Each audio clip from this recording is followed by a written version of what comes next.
याद रखना, सनातन कमजोर होगा तो देश कमजोर होगा, देश कमजोर होगा तो सनातन के सामने अस्तित्व का संकट खड़ा होगा।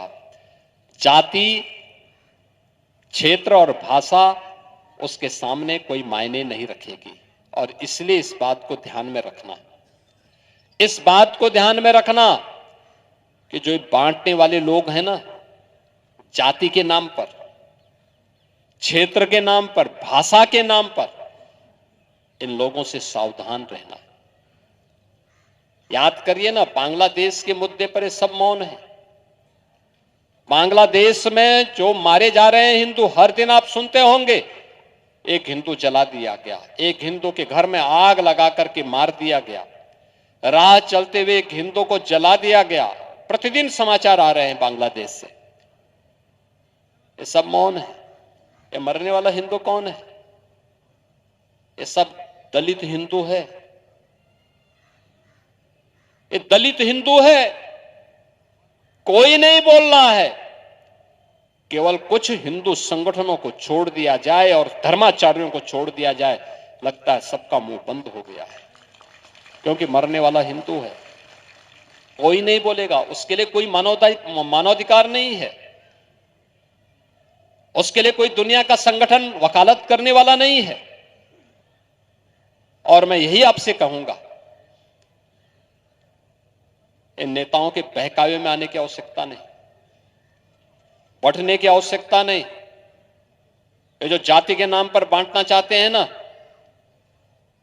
आपको तमाम प्रकार के वादों में बांटना चाहते हैं, इस बहकावे भूल से भी मत आना, क्योंकि देश का दुश्मन आंखें लगाए बैठा है।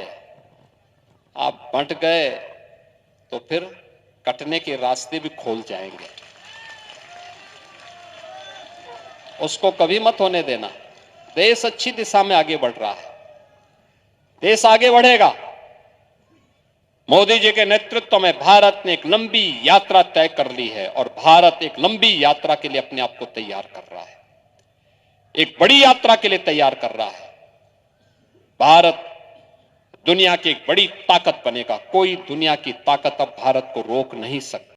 दुनिया के अंदर तमाम सभ्यता, संस्कृतियां समय के साथ समाप्त हो गई, लेकिन दुनिया के अंदर तमाम झंझावातों को झेलते हुए, तमाम तूफानों को झेलते हुए जो एक सभ्यता और संस्कृति आज भी पूरी गरिमा और गौरव के साथ खड़ी है और दुनिया को मैत्री, करुणा के साथ साथ वसुधैव कुटुंबकम का संदेश दे रही है, तो वह केवल हमारा सनातन धर्म की यह सनातन संस्कृति है।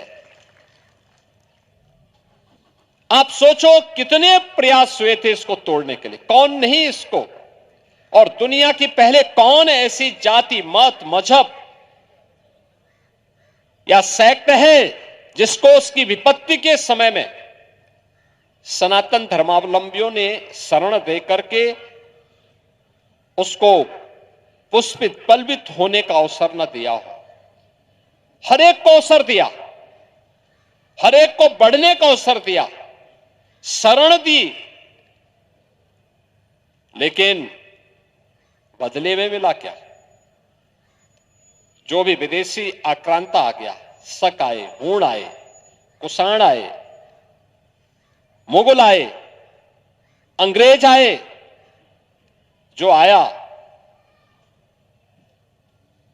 धर्म और संस्कृति को भी नष्ट करता था, देश को भी लूटता था। दोनों काम करते रहे। याद करिए, जिसको भी अवसर मिला, अकेले दुनिया के अंदर सनातन धर्मावलंबी हैं, जिनके पास बल भी था, बुद्धि भी थी, वैभव भी था, लेकिन उन्होंने कभी भी इसका दुरुपयोग नहीं किया। इसका उपयोग मानवता के कल्याण के लिए किया। सनातन धर्मावलंबी ही इस बात की घोषणा भी करता है कि अयम निज परोवेति गणना लघु चेतसाम उदार चरिता नाम तो वसुधैव कुटुंबकम, यानी यह मेरा है, यह तेरा है, यह तो संकुचित बुद्धि का ही व्यक्ति करता है।